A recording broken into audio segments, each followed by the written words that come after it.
Assalamualaikum warahmatullahi wabarakatuh. Perkenalkan, kami dari kelompok 5 biologi. Sebelumnya izinkan kami memperkenalkan diri. Perkenalkan, nama saya Muhammad Dhani Febrian, nomor absensi 23. Saya Skamarana Wadlansyah, absensi 10. Saya Muhammad Nur Haikal, absen 24. Saya Fabrian Akbar Baskara, nomor presensi 15. Saya Muhammad Brian Tardaci, nomor presensi 22. Saya Ahmad Adil Prasetyo, nomor presensi 1. Berikut kami akan menampilkan berbagai kegiatan di tempat budidaya anggrek. Terima kasih. Selamat menonton. Selamat.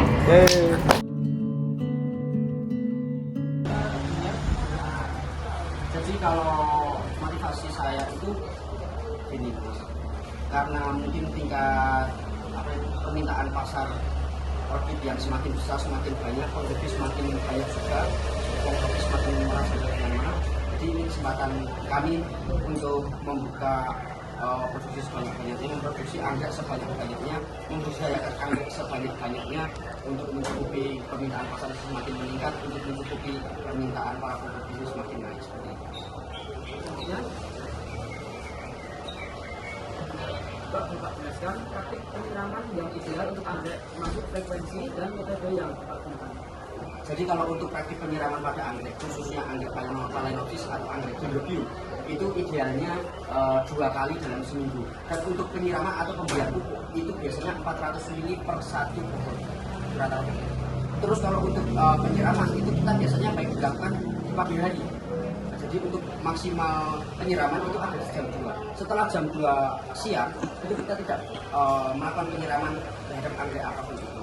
Karena andaikan ada air yang benar di ketiak daun atau mungkin di daun paling atas, itu kalau misal kita nyiramnya pagi itu masih bisa terserap matahari, jadi dia menguap, masih bisa keluar. Andaikan kita nyirami sore, ada air yang menghilang seperti itu, dia nggak bisa keluar dari malam, jadi bisa pembusukan pada malam. Ya. Anggrek itu sebetulnya ada di serangan hama, ada di bakteri. Pokoknya kita harus bisa menyesuaikan agroklimat anggrek. Biasanya kalau anggrek ini dia biasanya suka di suhu udara berapa, ketinggian berapa.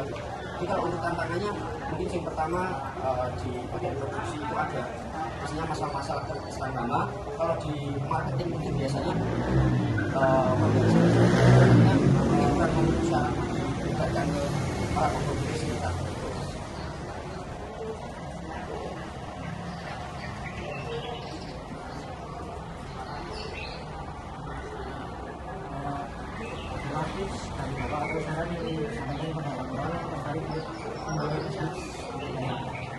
Jadi kalau tips atau saran untuk para pemhobi yang ingin memulai budidaya anggrek, jadi ada kalau ingin berbudidaya anggrek atau mungkin berbisnis anggrek, yang pertama itu bermodalkan suka atau bermodalkan cinta sama anggrek.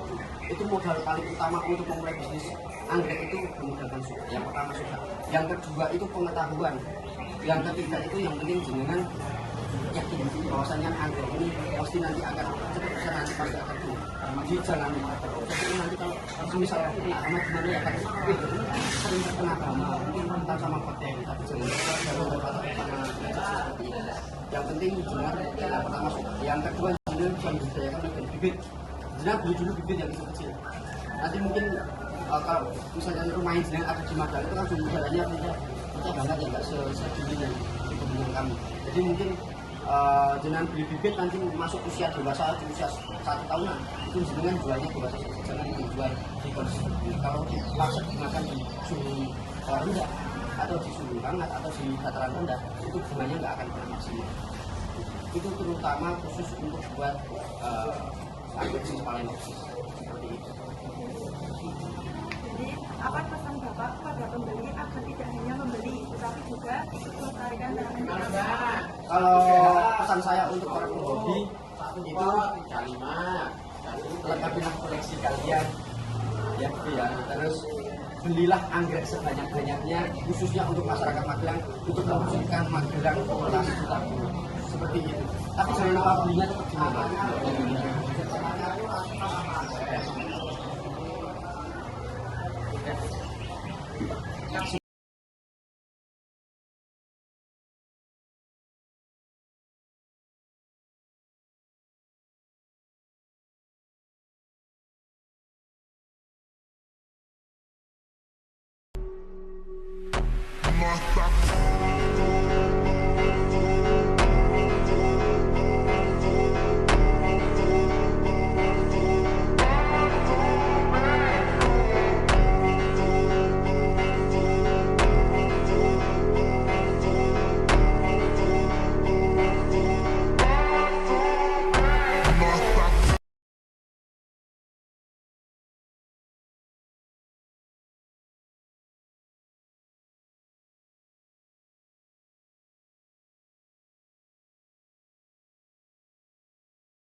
Mata